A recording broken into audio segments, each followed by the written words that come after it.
According to Tesla, the company's no longer making EVs just for grown-ups. Tesla's 1900 Cyberquad officially restocked and sold out in less than 24 hours. The all-electric ATV was inspired by the company's Cybertruck and is for children ages 8 and up.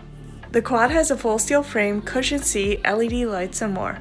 It could reach up to 10 miles per hour and is powered by a lithium-ion battery.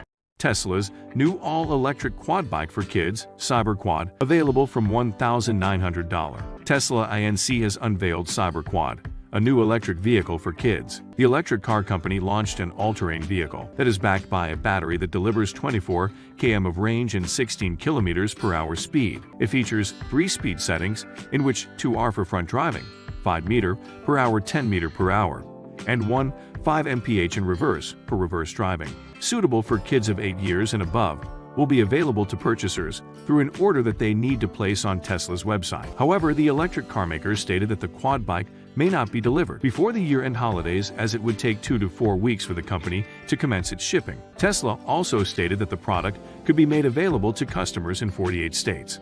Purchasers will have to assemble the quad bike themselves. With the help of the assembly guidelines, Cyberquad works on a lithium-ion battery with a speed can be configured up to 10 miles per hour. The product looks like a mini version of Tesla's Cyberquad ATV that hit the market 2 years ago. At that Cybertruck event held in November 2019, people got the first glimpse of the Cyberquad for adults. Cyberquad was seen riding at the back of the truck to display. Elon Musk had stated that Cyberquad would be available for sale initially for Cybertruck buyers. Musk also promised it could withstand sledgehammers and bullets. Tesla CEO Elon Musk introduced the company's latest gadget, the Tesla Cyberwhistle. The $50 stainless steel collectible imitates the Tesla Cybertruck aesthetic and sold out in about an hour after Musk tweeted about it. Resellers are listing the Cyberwhistle on eBay starting at $22.50.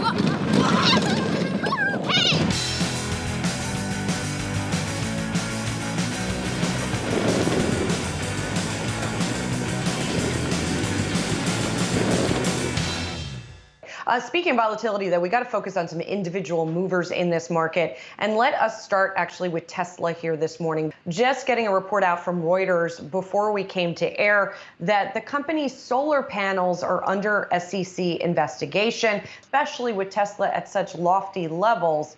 It's sort of vulnerable here to any kind of headline risk, Brian Sazi. Tesla stock is going to take its cue from the cars it sells, how much profitability they will be having over the next couple of quarters as a result of their increase in production. I think the market has forgotten that Tesla even owns, or they went out and spent money on Solar City. But again, I think this is a stock very much is just going to move on the cars they sell and their financial statements accordingly. Yeah, and to kind of jump in very quickly, again, this reporting is coming from Reuters. We're still kind of getting the developing details, but the Reuters report noting that this concerns them not properly notifying shareholders about the fire risks associated with their solar panel systems. So it is interesting to kind of see the SEC trying to step in here. Obviously, the big hook that got their jurisdiction, or got this case into their jurisdiction with the other emerging EVs, which we'll also talk about, I think, later in this block. There is a lot of these kind of open questions about to what degree certain types of technical problems, which are really not in the purview of the SEC, whether or not they're disclosing these things, especially given that a lot of these EV makers, especially these more emerging ones that have gone public via SPAC, are obligated to disclose these types of risks, which are very much also financial risks to their shareholders as well. Yes, it's a sort of a line item at this point in terms of Tesla's financials. I guess it's more just a question of how upfront the company is being about its financials and about its products. I mean, it seems like Tesla is Teflon to some extent. Well, first of all, the ownership of Ford is because the valuation is more reasonable. Cathie Wood has not even blessed the valuation on Rivian. So JP Morgan, Goldman Sachs, they also put out notes. Rivian in the long term, yes, it is ultimately going to challenge Tesla because it is introducing the type of vehicle right now that is really not significantly available in the environment where you're looking for the SUV. I think at some course in the future, yeah, I want to step in. I want to buy a Rivian. I will. I think the company with a 20% stake from Amazon is well positioned. But in the climate that we're in now, I think you have to respect valuation and go with something that's more reasonable, like a GM or a Ford.